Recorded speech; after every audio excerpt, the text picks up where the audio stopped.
Well, I think that's the question for this particular episode is what are we doing? What is the project of this show? And it seems a little crazy to ask that question like 35 episodes in. A year and a half in, yeah. Yeah, a year and a half into this project. But I think it's worth doing because I think sometimes, it's very easy to just sort of pick from, r/millennials or my Apple News alerts about millennials or Gen Z or whatever and go do a whole show that's just like, what is up with this BuzzFeed article? What's the deal with this article? Hi, a little Gen X humor for the kids. That's a reference to Seinfeld. Thank you for getting that. Yeah. Yes. That was a television show back when they used to put programs directly on television. Right. So there used to be these boxes that had tubes in them. And I think the boxes still exist somewhere. The boxes are pretty cool, although people have started turning them into like fish tanks. I've seen this, yeah. Those are good. I've also seen people making frames for flat panel TVs to make them look like old cathode ray tube TVs. Oh, it seems so you like... hang a frame around them on the wall, and it kind of does that like convex shape. Oh, I need those corners. There's valuable content. There's pixels. Important stuff is happening up in those corners. Yeah. You never know what J.J. Abrams is going to stuff up there. Lens flare. Lens flare, almost. That's hilarious. His publicist is like, can't get away from that. Well, we should send an early edit to them so that they can approve it. Always want to give JJ a heads up. Always. But anyways, I think sometimes it's easy to get kind of wrapped up in those headlines and not tie it back to like, so, are we just a couple of cranky Gen Xers, one who's in low-key denial about being a member of Gen X, like bitching about the millennials these days or whatever. And I first of all don't think that's actually what we do. I think actually the bitching that happens is about the coverage and not about the millennials. I feel like the millennial apologist. I agree. I feel very much like an apologist for all of the generations. I don't think it's the boomers' fault, really. And I don't think it's the you maybe disagree with me about that. But like, I don't think it's Gen Z's fault that Gen Z is Gen Z. Like, they didn't make it up. I do think, and we will talk about this at some later stage probably, but you shared with me, was it yesterday or the day before, that, Wake Up Babe, new generation just dropped, and it's Generation Beta, and they're not born yet. And I just want to say, I think this fetal personhood thing has gone too far. Yeah, we are really pushing the line here. We are really pushing the line. Yeah. Next thing you know, they're going to want to figure out how to place ads in utero. Somebody is definitely working on it at Google, and it's gross. You could see the hype video for it, at South by. Yeah. Yeah. I mean, although like... What if we could start building loyalty before birth? Before birth. And we'll do it in an audio format, with like the headphones on the tummy thing with ad breaks. You know what though? I bet because playing music to fetus is a thing that has been prescribed for years. Like, this stimulates the baby. I bet babies have been exposed to ads through Spotify. We should do some brand awareness studies. That's terrible to think about. We just put a logo in front of a newborn and say, like, raise your hand if you recognize us. Blink. Make a spit bubble. Use the baby sign language. To like Coco the monkey. Yeah. Gorilla. Coco is a gorilla. I apologize. Do not denigrate her and her people. So I don't think we're here to attack any of the generations. I think what we're attacking is the stories that are told about generations. But I think that there is like but why do that? And so like, before I go into any more of my rantings about this, like when we first started talking about this topic, What was it about it that attracted you? Like, why do you care about these stories about millennials or Gen Z or whoever? When we first started the project, we didn't have a clear definition of when. I don't know if we still do, but now that I look back on it, it is why are these headlines? How did this become the default that millennials are killing X or Y, or it's always millennial, negative verb, and then some institution that is beloved by the rest of the country. Mm-hmm. And the question was, how did we get there? And because based on both of our backgrounds, I think the skills that we have and the attack that we just made on the research part of it, where, I mean, we really did a ridiculous amount of research. It was like, let's find the source of that. Let's try to figure out through tracking the usage and references to earlier books, and we found Millennials Rising. So I think we got distracted a little bit in season 1, or we didn't get distracted, but I think we sunk our teeth into that story of the millennial generation and how that myth was generated, how it was birthed, how it has reproduced. Now that we're a little bit free from it and we take a wider lens, what I'm interested in is, even in real time right now, we can see a story about generation. We've seen it with Generation Z. We've been living it. But we can look at Generation Alpha, which we just had a conversation about. Here comes Gen Alpha. And they're making the same prognostications. And it's like, actually, I think what we're interested in is how does the media get steered? And like, what is it that what is attractive to them about these narratives? And that's what's interesting to me. And I'm not a journalist. I'm not really a heavy news consumer. I'm just interested in the way the stories get kind of pulled through and watching them get yanked through the system that way. Mm-hmm. What about you? I think that is also kind of the starting point of my curiosity about it, is like, why do we see essentially headlines recycled about, first, like, just perennial stories about, I mean, I think we literally called an episode Millennial Perennials because of this, like, stories that are just evergreen. And it doesn't matter that we're now at like 52% home ownership among millennials. Millennials will never own a home. Right. And it's like, they'll just do it a little bit later than their parents did.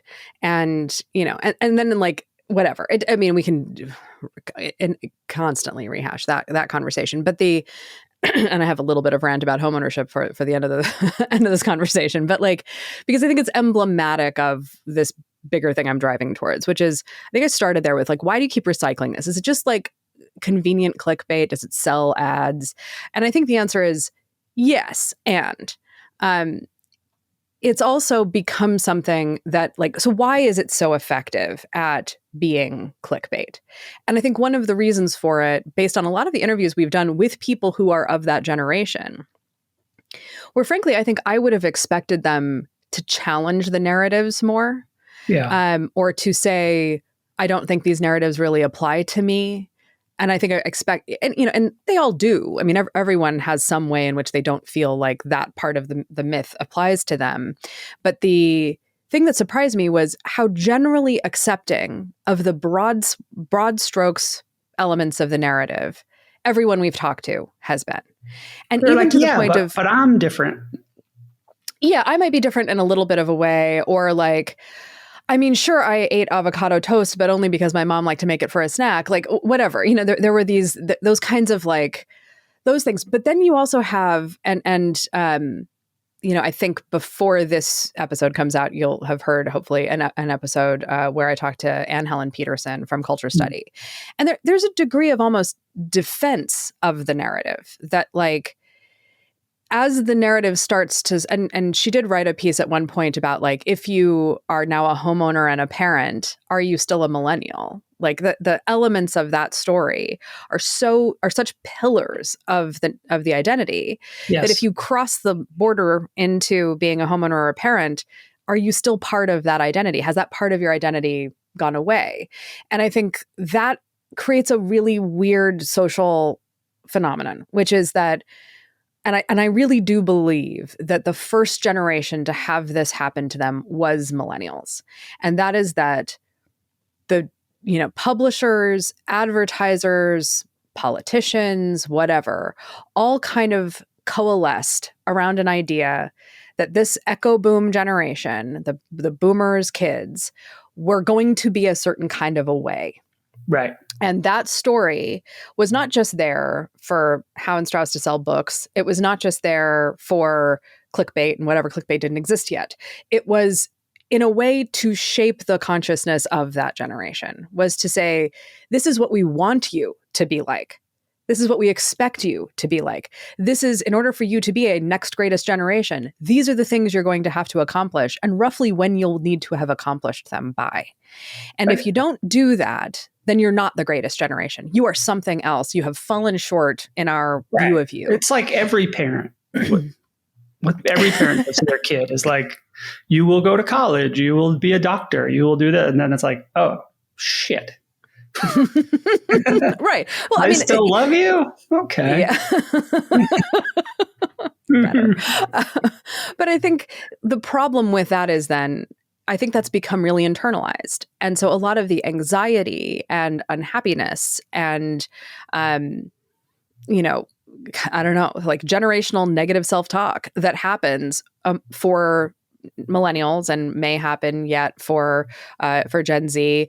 They tried to do it to Gen X, and I don't know, I guess it just by a few million weren't enough of us in order to really have it sink in. And I also think it was more, so negative from the jump for Gen X that it was easy to reject it as a Gen Xer.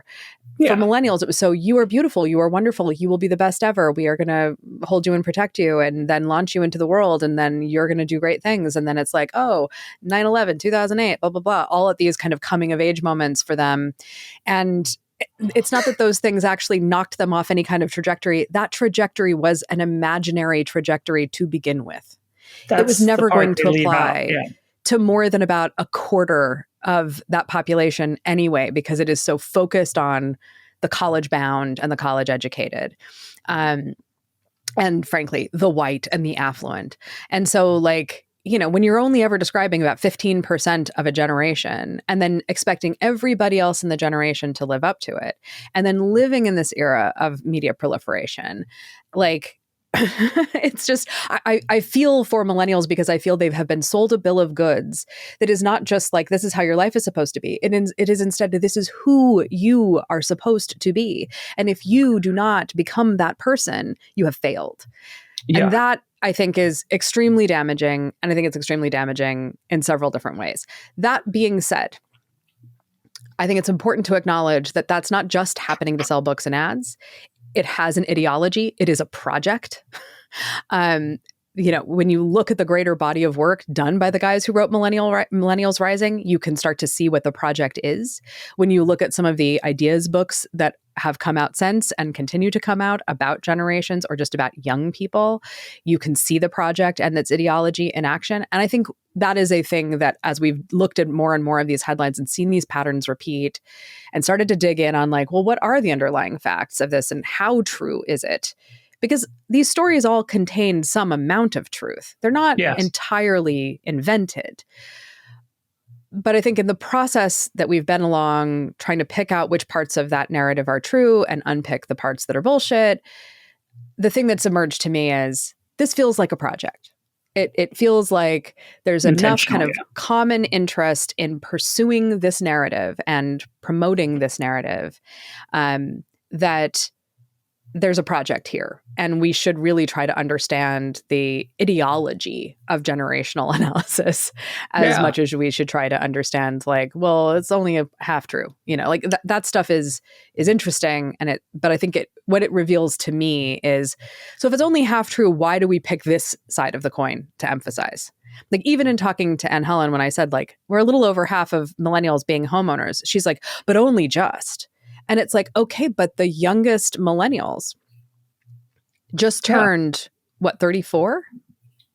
24? Where are we now in the timeline? What's 34. The number that's going to make it okay? Yeah. The or I guess, what is it? The youngest millennials are 28, right? I think so. If it ends in 96, depending on who's defining it. Yes. If I'm doing the math right, the youngest millennials are like 28, 29 years old.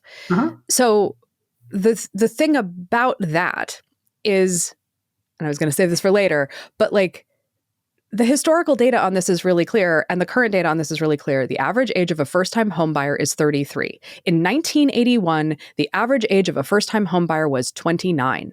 It is a flat line.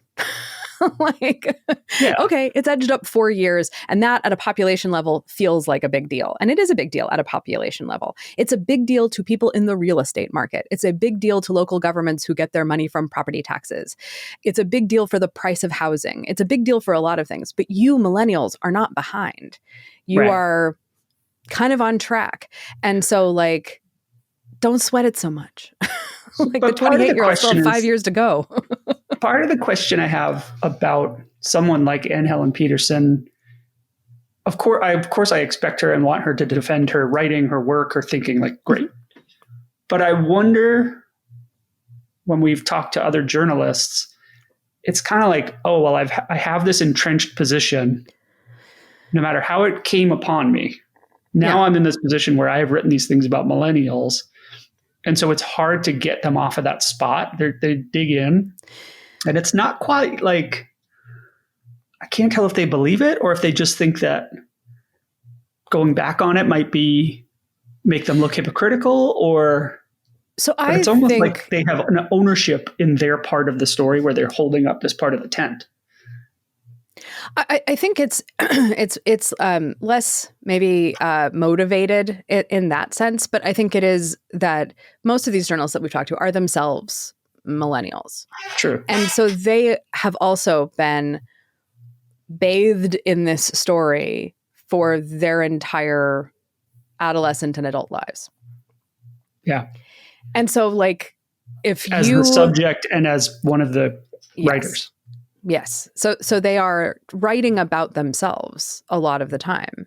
It's, and that is just it is one of the things that gets criticized about newsrooms having, so many people who went to Ivy League schools or whatever, if that's your worldview, and we've made jokes about this before, like if the New York Times is doing a piece about the best pizza in New Haven, it's because somebody went back to Yale for the weekend and had some pizza. Like, whatever. If the New York Times is writing about a hot new taco place in East Hampton, it's because they came out for the weekend.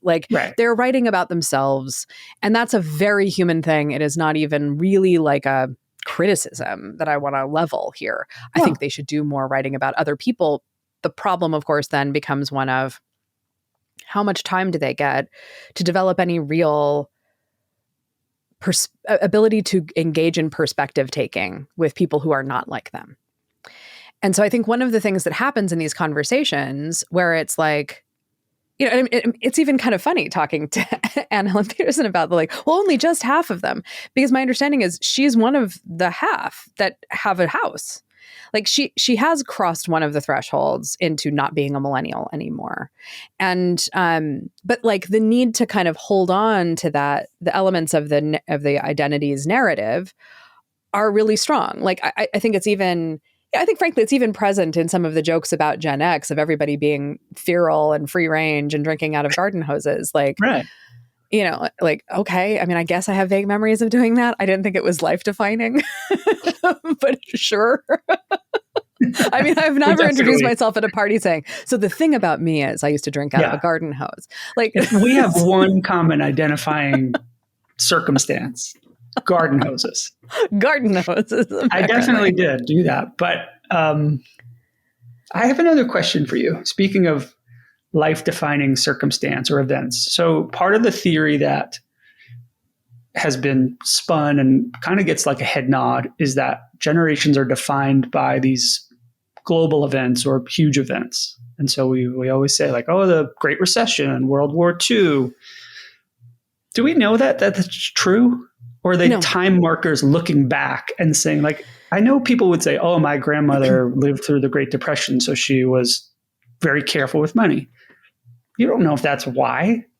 And you don't know if that defines the entire silent generation or or anything. It's like we're all looking back and be like, oh, here's a hypothesis. It could be because of that.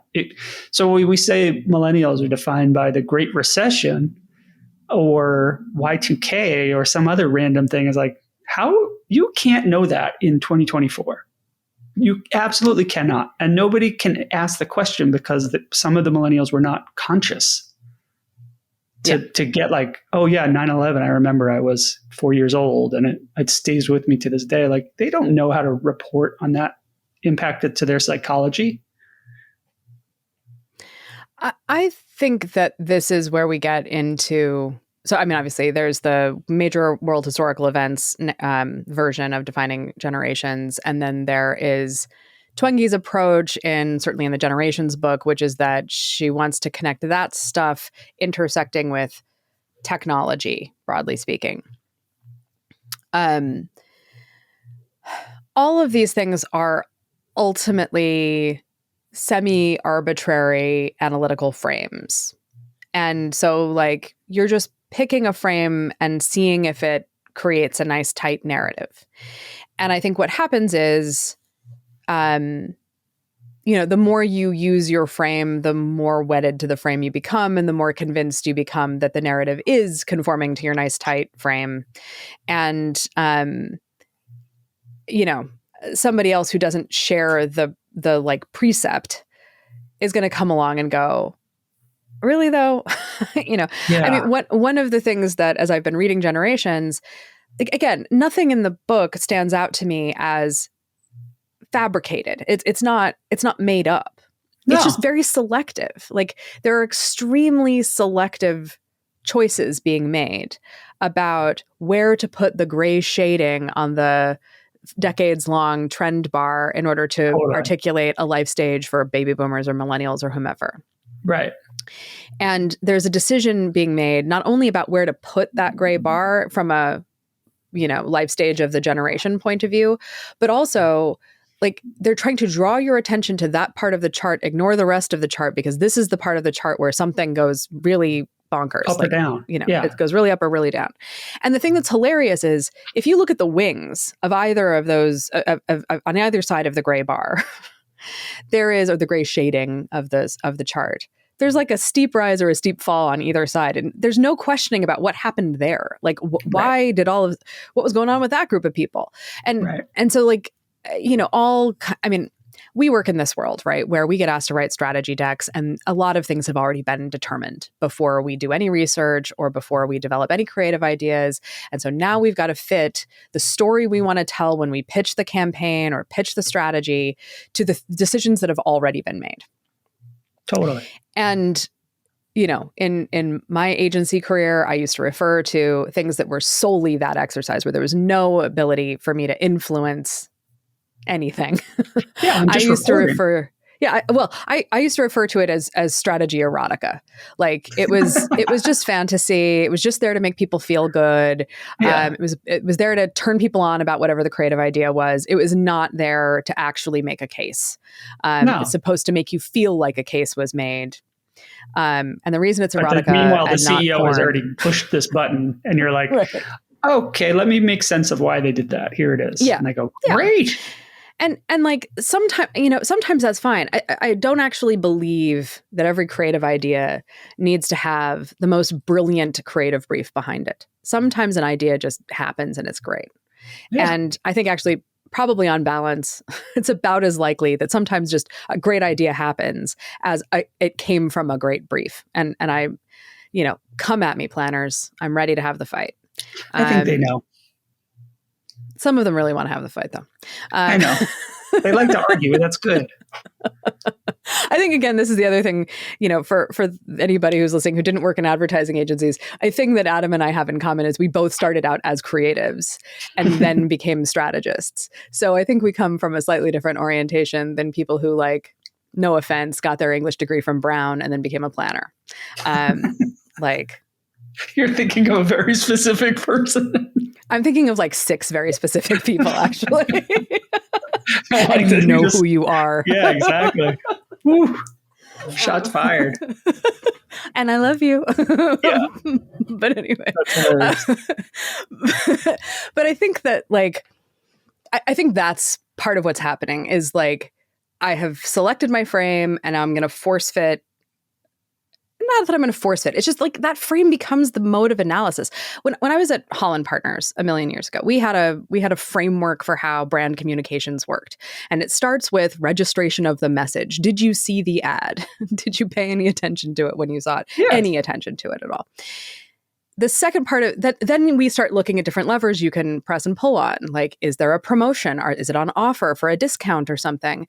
The next one is like, does it do more? That, is the claim in the advertising that it is, is it persuasion based? Is it telling you that it does something better than everybody else, gets your whites whiter? I use the word compelling, but yeah, same model. In the model, we called it persuasion. The next one was involvement, which was like, does it mean more to you? Share your values more, like give you an emotional response of some kind. And then the next, tug at the heartstrings kind of thing. And then the next one was called salience, which was just sort of a sense that like this brand is trendy, or it's on the rise, or I think one of our diagnostic statements was like, it's a brand that's on its way up and doing something, like standing out more, essentially. So we would do like, does more, means more, stands out more. And then there would be this like, okay, so once you've pulled on one or all of these levers, what happens next? What does a consumer want to do as a result of all of this? If you've achieved all those steps that are in our proprietary framework. Yeah. I mean, in fairness, you didn't have to do all four. You could just do one if you wanted and still get a result. I don't want to suggest that you have to be pinging on all cylinders here, guys, but like that frame was useful. Like, there are problems with it. There are good things about it. It was incredibly useful for training up researchers. It was so commonsensical that clients could kind of go, oh, I get it. And this now clarifies things that felt murky and muddy to me before. It is also, however, not how ads get made. It is a deconstructive process, not a constructive process.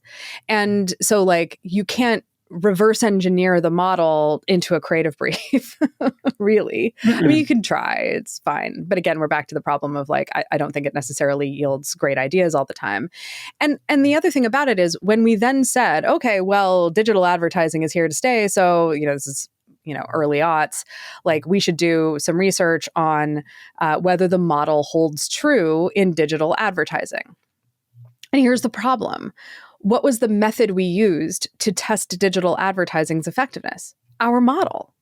Yeah. So like that it turned out that, yeah, more or less, ads work the same way that they do online as they do offline is probably both true and overdetermined by the fact that we were using our model to do that analysis.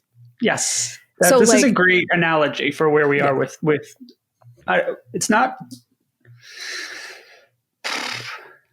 I'm not critiquing journalism broadly, but I think what you and I continue to interrogate is the subconscious motivation of a person writing on these things. And the recent, our podcast content schedule where we're now reading Jean Twenge together and Jonathan Haidt released his new book on anxiety at exactly that same time is showing us, it's maybe is about generations, but it is also about someone who has a comment to make, a direction they want things to go, and they're using their writing to sort of present a problem in a framework they've created, they're invested in, just like the Holland Partners analogy you just used. And there's no way to go interrogate the framework, really. Like the framework is that's before chapter 1 in the preface. Here's the framework. And here's like, go read, I just want to read this book on the anxiety generation and their mobile devices. Well, no, actually, you got to read 3 other books this dude wrote because he's got this whole lineage, like you're saying about Howe and Strauss. Like you could read Millennials Rising and be like, oh, this is pretty innocent, actually. They're just making some claims. It's not harmful. But then you go read The Fourth Turning and you're like, whoa. Yeah. Like they have a point of view that now it's like, is this like insidious, deliberate steering? Are they trying to program a point of view? I don't know the answer to that. I don't want to accuse anybody of anything. Maybe they're just thinking they're doing the right thing, but like the methods they use sure don't look scientific to me. Yeah. I mean, I think obviously, where I started with Howe and Strauss was just kind of looking at, one of them was like a historian of, social programs, of entitlement programs. And a lot of what we've talked just about, the use of that word. Just the use of the word entitlement kind of tells you where he's coming from. But the thing that I have come back to over and over again is like, and we said this on the Generation Alpha episode about like, they're not really talking about you, Alpha or Millennials, they're talking about Boomers, because there is a lot of anxiety about, the social safety net for an aging population, and that we're all pursuing what Jean Twenge calls a slow life strategy, which I guess means we're just not dying on time. And so I don't know, like slow life just seems to mean like we live longer so we can have longer adolescence, and we can have longer middle age, and we can have longer old age. Or maybe it's the same duration of old age, but longer middle age. And I think I've been reductive in sort of saying like all of these articles are really about Social Security, right? Like about anxieties about Social Security. And I think that's there.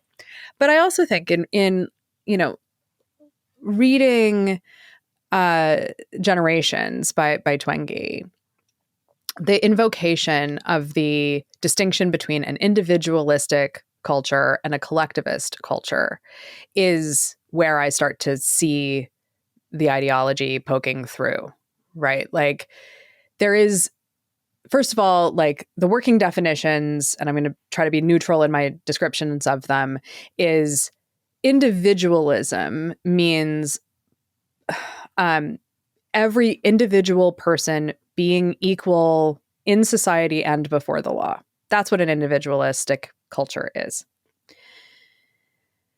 A collectivist culture is one where group identities are ranked higher than individual identities, and so that's the distinction there, where groups are more valuable than individuals. Mm-hmm. Now, in her mind, in her analysis, individualism really starts in the late 1960s, in the with the civil rights movement, essentially. That the civil rights movement is where individualism happens. Now, we will save for another time a debate over these terms and how they're being used and what they really mean and all of that kind of thing. But there is a sense threaded through. She never like comes out and says, my preference is a collectivist culture. But she does essentially say that collectivist cultures are happier, have more social cohesion, blah, blah, blah, blah, blah, than individualistic cultures. Now, I've done a little bit of a beginning of a dive into some of the academic literature about this, and I would just say the jury's out on that. Like, there are issues about group identity first cultures where you have real unhappiness. You have objective measures of that, like suicidality, and they are driven by the fact that when you have group identities over individual identities, in-group, out-group dynamics become incredibly important, and can be extremely endangering to the out-group, and can be violence-inducing among the in-group. I'll just leave it there. So straight, like you cannot say that is an apolitical frame to use in talking about how generations have changed over time.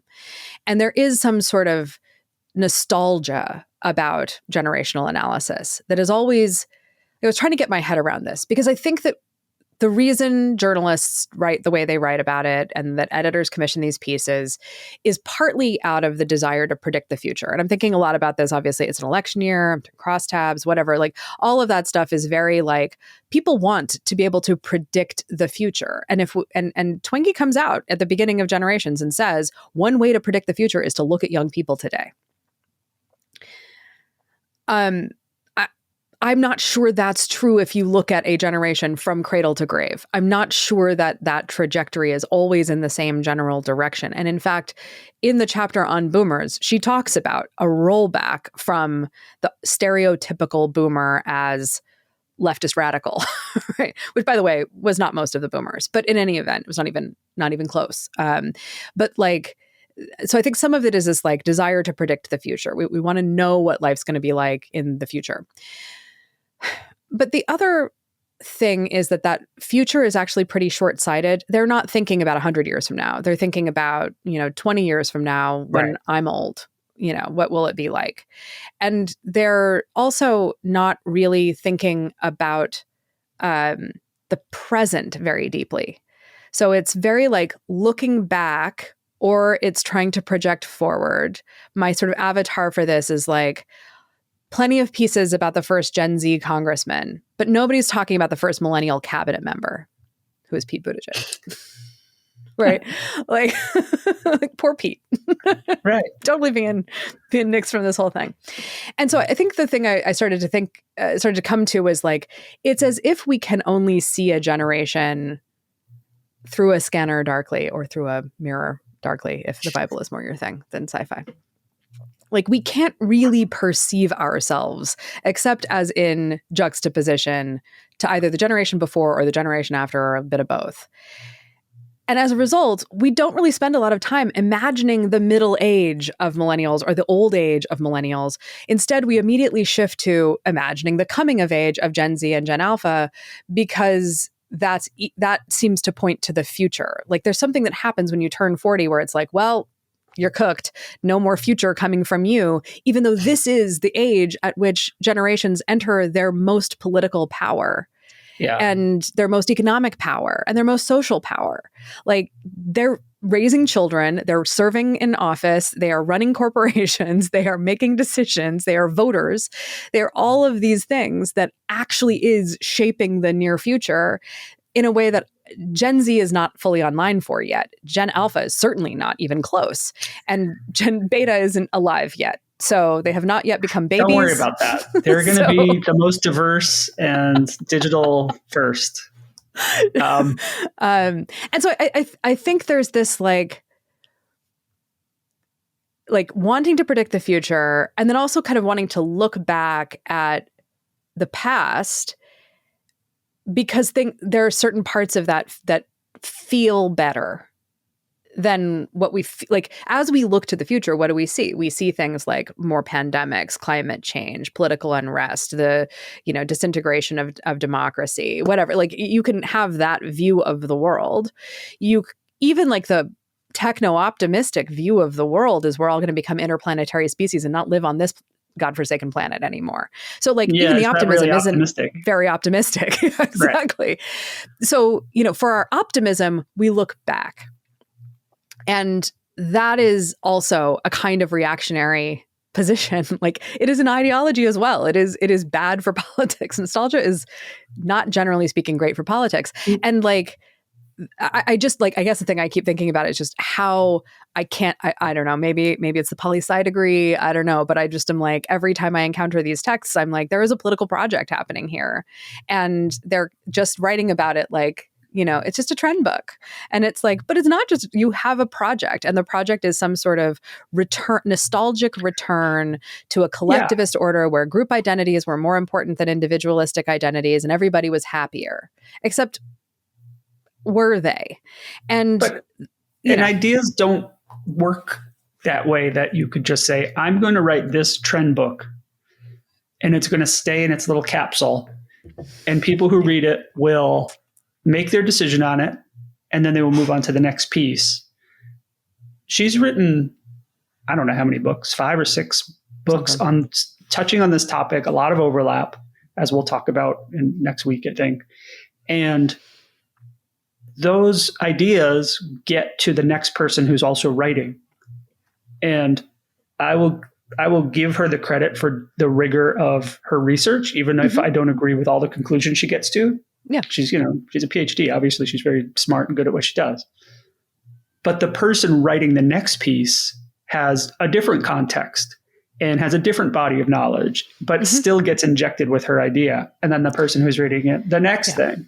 So the ideas, are we doing Dawkins? Like, the meme travels from person to person, and all of a sudden always doing Dawkins. It's just in the headline of the post that millennials are killing toilet paper. And it's like, that person who got an assignment from the editor, like, take this press release and turn it into a story, They don't have a PhD. They don't have 3 weeks to think about it. They don't have a research budget. For them, it's just like, oh, this will get a response. It will meet my deadline. I can use this quote from this book that is seems like it's written by a PhD. Like that's a problem. Yeah, I mean, in times a way, 1,000, it's a problem.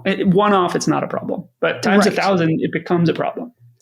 I think this is right. I think one of the things that has happened is like we now have academics who are public intellectuals and write ideas books, and people in marketing read them, people in business read them, people in politics read them. And then it becomes policy, it becomes products, it becomes marketing campaigns. And I think that the interesting thing is, I think these academics are often, like they're trying to sort of do a little bit of rigorous, they think, futurism, but are often really engaged in a form of nostalgia. Yeah. And then when it crosses into the trade paperback sold at the W.H. Smith at JFK, then you are now, it is now something that is ripe for exploitation, right? Now yes. It's how do we use it? How do we weaponize it to make more money or whatever? And I think this is one of the other things as I read these books that I think a lot about is how, like, there's sort of this conflation of, like, I keep thinking about it in the context of crossing the chasm. The kind of a new product adoption curve, Clay Christensen stuff. Yeah. And so, like, you've got your early evangelists, you've got this sort of little jink kind of shape over here, and then there's a gap, and then there's this big middle of the bell curve. And the reason that there's a gap between the early adopters and early evangelists and lead users and then, like, the mainstream user is that they're just not the same people. Like, fundamentally, they are using the product for a different reason.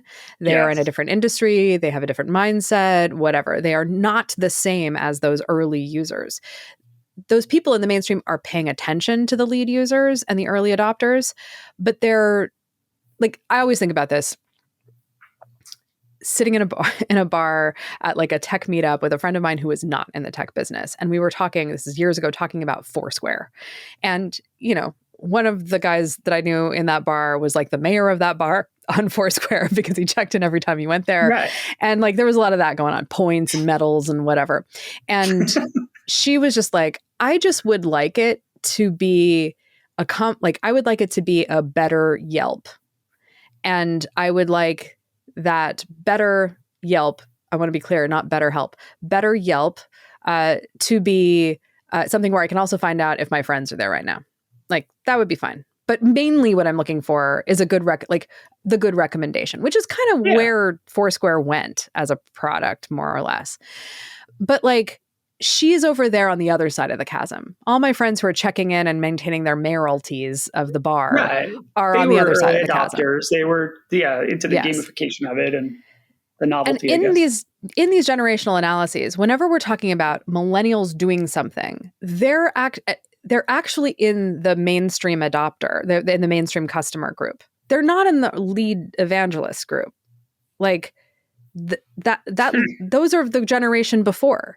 Did you just put home buying into the Christensen adoption scale? I don't know that it actually fits that, but I do think, like, the sort of social mores and, like, when like things like, what stage of life is the right stage of life to get married in? What stage of life is the right stage? I think it's not specifically home buying, but I think it is a little bit of, like, no, I get it. You're shifting some of these values, and it's explicit in her section on baby boomers, where frequently she'll give some example of, like, all right, so these civil rights movements founded by, and gives you a list, and they're all silent generation. And it's like, okay, so yeah, sure, it was silent generation that started these movements, organized these movements, really fostered these movements, but it was the millennials who adopted it. And so we're going to give the credit to them. And that's weird. Mm-hmm. Like, that's just a really weird way of assigning credit. That's like giving credit to all the people who bought Jonathan Haidt's book and not to Jonathan Haidt. Yeah, we saw the same thing in the selfie vote. That she was making the case for selfies and how millennials had adopted this, but all of her in her all the examples were boomers. Boomers and Gen X, yeah. And I was like, wait a minute. Yeah. And so there's a, I think that is a piece of it. The other piece of it then is when it gets adopted by people who are not academics and not philosophers and statisticians and demographers and whatever, but are people who work in marketing and business and politics, is that it starts to say, the thing I think about is like the hot toy for Christmas.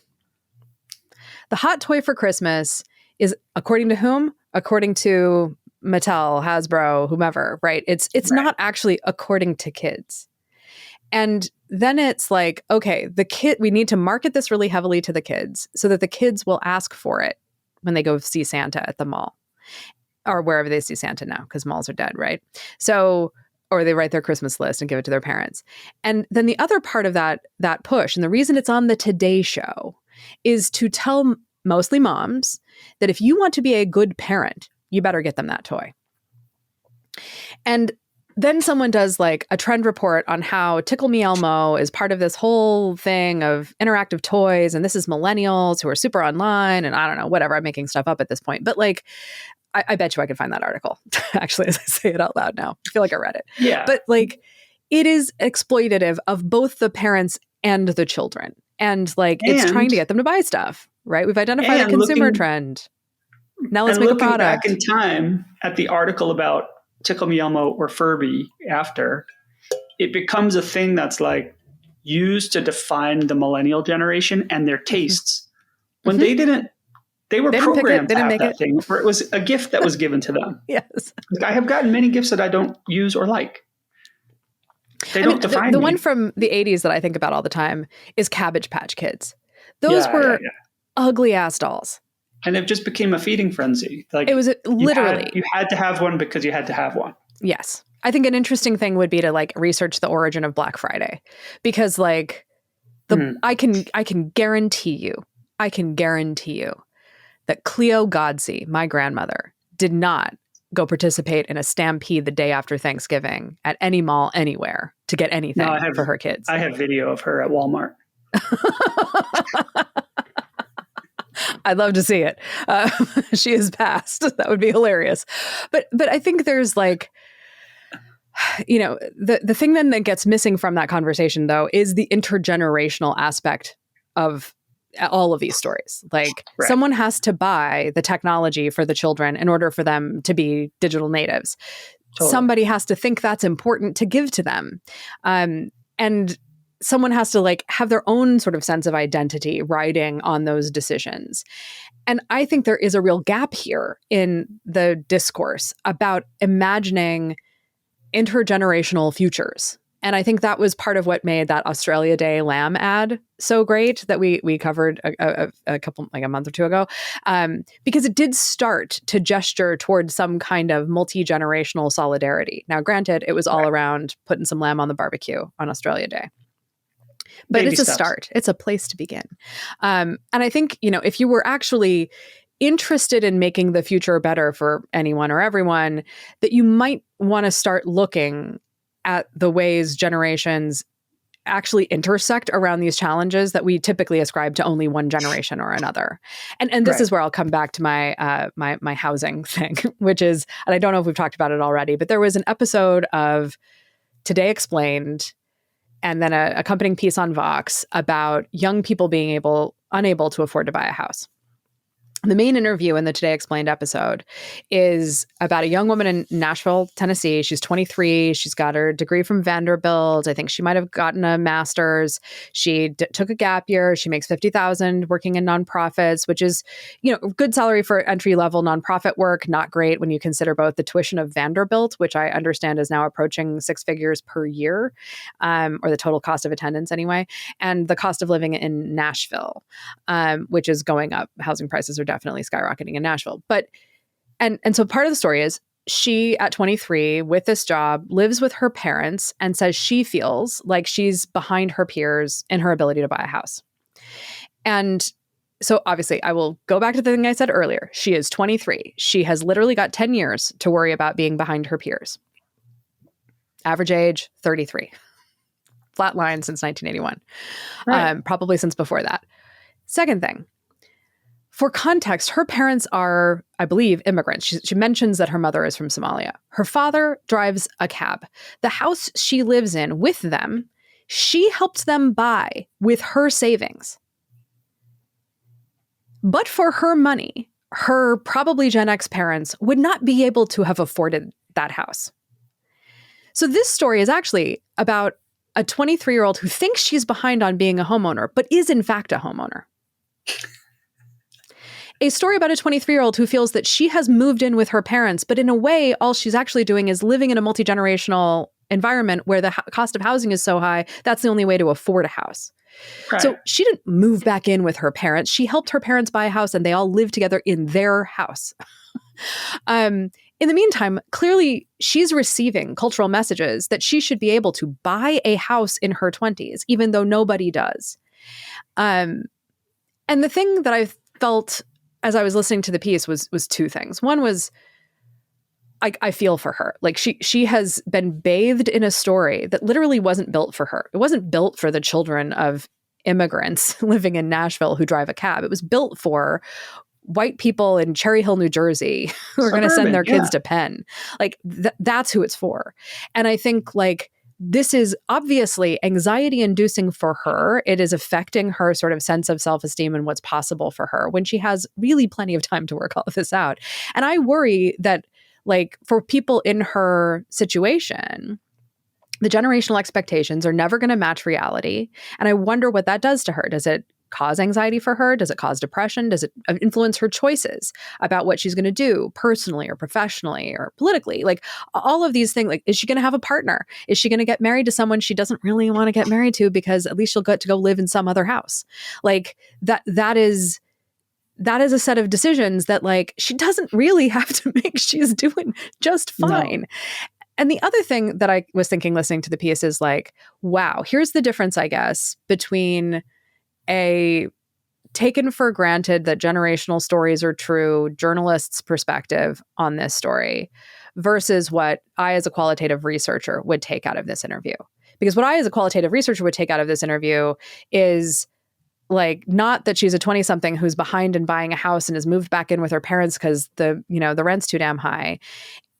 It would have been a story about like, I mean, 23 years old and she had enough savings that it made a difference for her family to buy a house. This person is like wildly overachieving. She is ahead of the curve on any reasonable measure of what it is to be a 23-year-old. And so like, what's going on, guys? And like, in a way, it's like the most American story ever. Yeah. It's like, no matter what you achieve, it's not enough. It's never going to be enough. Your peers have already bought their own house. So you're on your, you don't live by yourself. This I think is also absolutely right. The kind of rising, there was a piece, I think Derek Thompson or something wrote about the 67 hours trap, that like the kind of shared number of hours per week of domestic work and childcare, in a family kind of has stuck at 67 hours. More hours of housework and caregiving for men, slightly fewer hours for women, but like it seems to just be stuck at 67. And one of the speculations about this is as we have more convenience and theoretically more leisure time, and we are working fewer hours than historically we worked, allegedly. Not on that. I think part of the point of the story is it isn't true because, and the reason it's not true is that we have raised the bar on expectations about what parenting entails and about, we keep adding expectations and we keep adding things. Tell me, I'm living it right now. Yeah. And if we continue to do things like gut public schools, then you will continue to have more and more types of people fleeing to private education, which is expensive. And so now you've got to work more in order to be able to afford childcare, help around the house, a second car to get people places, like all of the things that like historically we just didn't do because that's what public school was for. I'm in this picture and I don't like it. Yeah, I mean, it's not great. But so we keep kind of raising the bar of what the parents, each generation of parents are expected to do. Yes. And I think like, seen another way, the baby on board sign is you are not going to have 6 kids because some of them might die in infancy or early childhood and you need a backup plan. You're going to have 2, maybe 3 at the most. And like every one of them is precious. So yeah, make sure everybody in road rage traffic on the 405 knows you've got a kid in the car so that you have a greater chance of preserving that one precious life. Please don't shoot our car. Yeah. Like this is all part of the constant like raising expectations and diminished capacity of late stage capitalism, I guess. But like there is this is the thing. Like we don't get to the intergenerational part of the story ever. And we also don't start asking questions about like, all right, so you put in all this money to help your parents buy the house. Are you on the title? Do your parents have a will? Are you sure that you will be able to accrue the long-term generational wealth benefits of that investment in your parents' financial security? And then that's also, where like, my brain was going, was like, oh, I wonder if she could then take that equity and put it down towards a down payment as collateral to get her own home. I don't know. Like it depends on what the kind of underlying contracts on the buying of the house were. But that would be the ideal case, right? She's a shareholder in that house, essentially. And if they'd bought it as a trust, that would be explicit. They probably didn't. But like, there are other questions here, which are just like, we could talk about 23-year-olds not being able to afford rent, or we could just talk about rent. Like, right. That her Gen X parents were having a hard time buying a house in Nashville is also a story, right? And then we have the part about, anyway, I think like we never get to the intergenerational part because we're too busy trying to figure out what the dividing lines are between one generation and the next and what makes one separate from another. Totally. And I think the thing, as someone who works in insights, bugs me is that like great insights work depends on being able to look at something and see it clearly. And you can't look at it through a mirror. Even though professionally we do, but like, and it sucks. Like sitting in the back room, in a dark back room, eating your M&Ms and your Chex Mix, watching other people have a conversation in a gray conference room is not a great way to understand a situation clearly. It is a tool. It's better than not talking to people, but like, you have to look right at the thing itself and not the story about the thing. Right. And but at the same time, we can't ignore the stories. And so this is another thing where I will come back to Twenge with the section on boomers and talking about Me Too and women's empowerment. And she has a bone to pick clearly with Susan Faludi, who wrote a book called Backlash that came out in the early 90s. And the bone to pick is basically looking at like general social survey responses to questions about women being someone that could run for president or, which apparently got to like 97% of people said that they would vote for a woman for president under some set of circumstances. So much so that they stopped asking the question. I suspect they should bring the question back. But like I bet it's not 97% right now. But like that moment in time of the 80s into the early 90s were actually still a time of general population consensus that it was fine for women to work outside of the home. It didn't make them worse parents. It wasn't bad for children. Right. They could run for office, all of that stuff. However, and that's true if you do the thing. So there's 2 ways of looking at a trend line graph, right? One is to just look at like point A and, the beginning and the end of the graph and just draw a straight line through the data points and go, well, all right, it's up and to the right. The other way to look at it is all the wobble. Like, when does it go up? When does it go down? And what's interesting is that in the data set she presents, it does roll back in the early 90s. It doesn't roll back in the 80s. It rolls back in the early 90s. It rolls back again a couple of other times. Right. It has kind of come back to like 1988 or 89 levels prior to 2020. And like, so we did have a rollback. Faludi wasn't wrong about that. But one of the things that's in it is Twenge kind of wants it both ways. She wants to ascribe to all the standard narratives that are driven by media coverage of a generation. And she wants to say, but you can't talk about the media when we talk about how women feel about their equality in a culture. And her criticism of Susan Faludi's book Backlash is it's talking about what's going on in the media and in politics, not what's going on in the general social survey. And not what's going on in real wages and workforce participation. Yeah, right. And in iGen, it's the same thing with monitoring the future. It's the survey is the core, and that's the story. And the impact of the media on this story or on the parents of these people but that's an outlier. We're not going to talk about. Yes. She does a lot of hand waving about methodological shortcomings of surveys, which I think is interesting because I don't think you should wave it away. But it doesn't mean that like it has a major effect, but it has an effect. And there are things in there that she literally waves it away. And I'm like, it's called social desirability bias. It's documented. Like people are going to say a thing because they think it's socially desirable. I know. Anyway.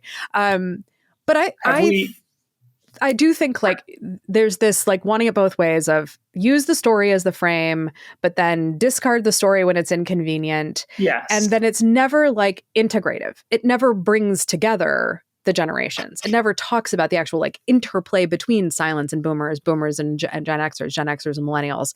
And I think that the problem with that is you have to look directly at the thing. And you have to understand what the stories about the thing are, because the stories are the way so many of us perceive the world around us and our place in it. It's not a failing. It's adaptive. It's pro-social. We've got these little sense-making machines riding around in the dark, and they have to figure out what's going on in the world and make sense of it. And it's a lot easier for us all to survive if we can coalesce around a shared reality, right?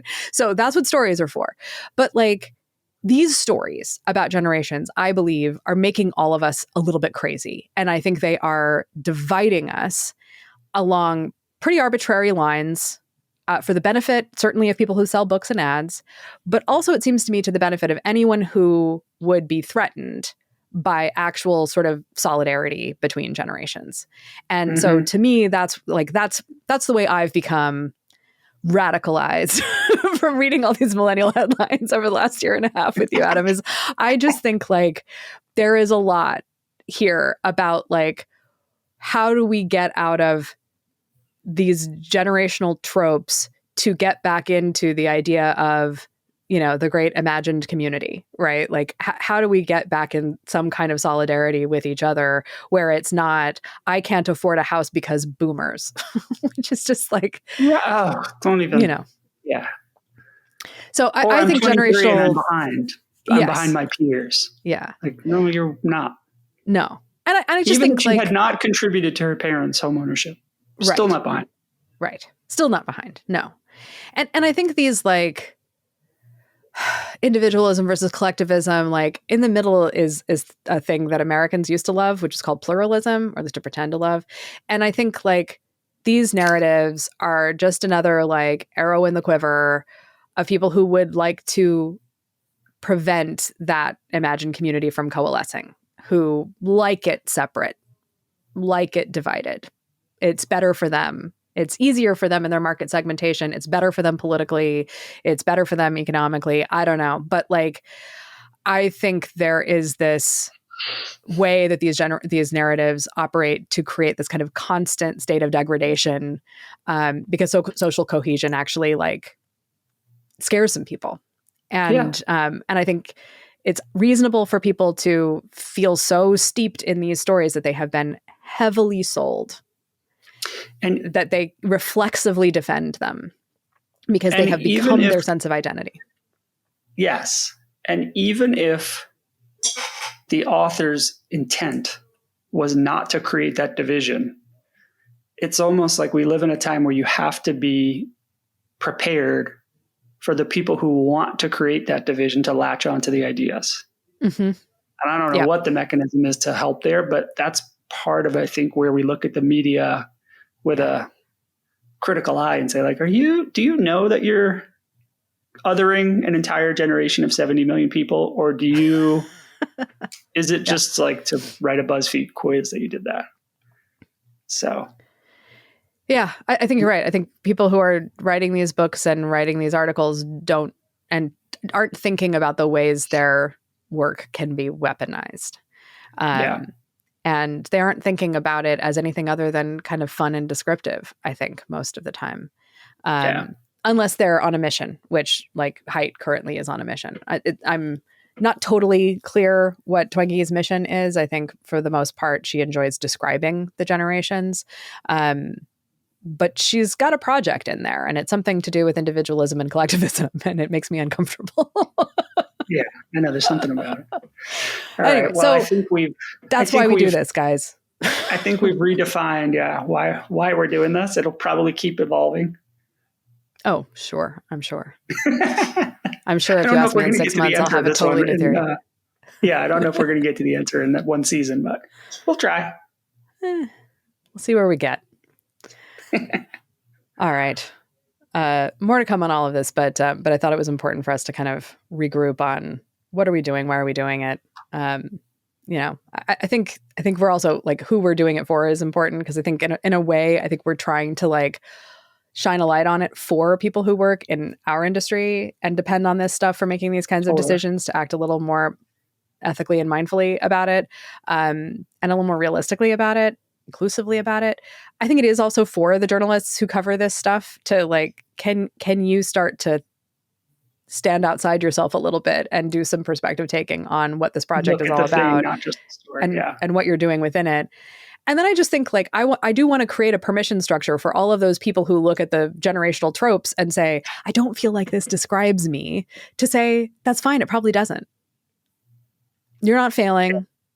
These stories are just stories, and you don't have to adopt them.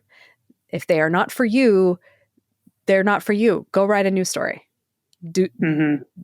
Just, that girl in Nashville, I just want to be like, you're doing great, and not in a condescending way. You are actually amazing. Yeah, right. And like, you're not behind. You are doing just fine. You are on your path. And like, I don't know, maybe Twenge would dislike that for its individualism, but I think like, I'd like to create a little bit more permission for people to go like, I am unshackling myself from the millennial narrative. I'm going to just go do me. Seems like it should be okay now. Yes. It's I'm sorry. Is that too I'm okay, you're okay kind of stuff? A little bit. But what do you want? You're Jordan Catalano generation. I mean, that's what your people are like. I'm such a boomer. Anyway. Good talk. Good talk. Next time, less socialism. I don't think so. No, I don't think so either. I think next time is Twenge. So I think we're right. going to have to I think we are going to have to talk about collectivism and what she actually means. Yeah, because I it's unclear to me if she's talking about like collective farming practices in the Eastern Bloc in the 1960s, but I don't think that's it. Just context clues. I don't think that's what she means. All right. Good to talk to you. All right. Thanks, Adam. Have a good weekend. You too. In the Demo is written and hosted by Farah Bostic and Adam Pierno, with support from the Difference Engine. Edited by Allison Preisinger and AMP Studio, with production support from Ashley Darrington. Music used with permission by Omega Man under the Creative Commons license. Go to inthedemopodcast.com for behind-the-scenes research, supporting information, and transcripts. If you'd like to support the show, please rate, review, and share the show with people you think will appreciate it. Thanks for listening.